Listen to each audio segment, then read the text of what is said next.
ऐक्यासाठी वाटेल ते करू अशा पद्धतीचं वक्तव्य केलेलं आहे कोणी? शरद पवार साहेबांनी. आणि महाराष्ट्रामध्ये ऐक्य नाही, संघर्ष निर्माण झालेला आहे.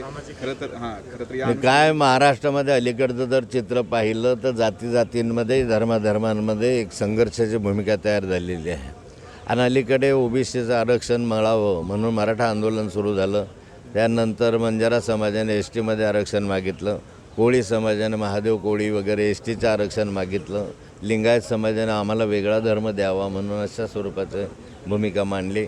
एकंदरीत महाराष्ट्रामधलं सामाजिक स्वास्थ्य बिघडत आहे आणि हे स्वास्थ्य बिघडताना पाहून शरद पवार साहेबांनी या संदर्भातली भूमिका आपली स्पष्ट केली की सारं सारं एकत्र करणं, सामाजिक स्वास्थ्य टिकवणं ही महाराष्ट्राची गरज आहे आणि त्यासाठी सर्वांनी प्रयत्न करण्याची आवश्यकता. आपण इतके वर्ष भाऊ खरं तर कोण नेमकं महाराष्ट्राचं ऐक्य खराब करतायत, स्वास्थ्य बिघडवत आहे? मला वाटतं महाराष्ट्राचं एक कोण खराब करतं वगैरे हे सांगण्यापेक्षा सर्वांनाच माहिती आहे की भूमिका कुणी घेतलेली आहे आणि कुणी हे स्वास्थ्य बिघडवण्याचा प्रयत्न केलेला आहे. एकंदरीत पाहिलं तर जातीजातीमध्ये भानगडी लावणं, ओबीसीला संरक्षण देणं, नंतर मग मराठा समाजाला संरक्षण देणं, एकंदरीत याला रिझर्वेशन त्याला रिझर्वेशनची भूमिका सरकारने घ्यायला नको होती.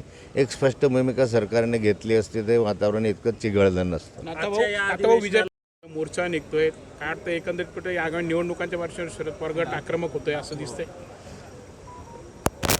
नाही, आगामी निवडणुका लक्षात घेता तर सारे कार्यक्रम आता सुरूच झालेले आहे. पण शरद पवार गट हा आत्ताच सक्रिय झाला असं नाही, तर याबाबत सातत्यानं कुठे ना कुठे आंदोलनाची भूमिका, मोर्चे, शिबिरं याची भूमिका सातत्यानं राष्ट्रवादी काँग्रेस शरद पवार गटाने घेतलेली आहे आणि त्याचाच एक भाग म्हणून या ठिकाणी या शिबिराचं आयोजन करण्यात आलेलं आहे. सध्याची जे आरक्षणावरून मराठा ओबीसी आरक्षणाबाबत बंजारा देखील आणि वारंवार आम्ही ती भूमिका स्पष्ट केलेली आहे की ओबीसी आरक्षणाला धक्का न लावता या ठिकाणी आरक्षण देण्याला कोणतीही हरकत नाही.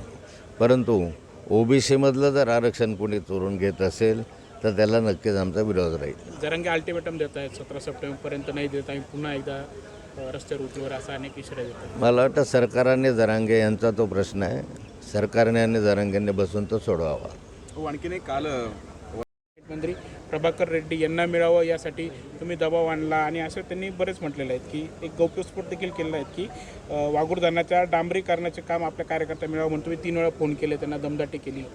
कोणी?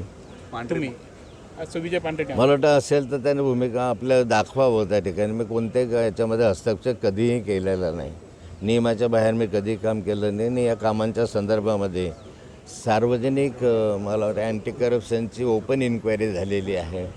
त्यामुळे ओपन इन्क्वायरीमध्ये जर त्यांनी मांडलं असतं तर कदाचित हा प्रश्न सुटला असता. ओपन इन्क्वायरी झालेली आहे सगळ्या अँटी करप्शनच्या माध्यमातून.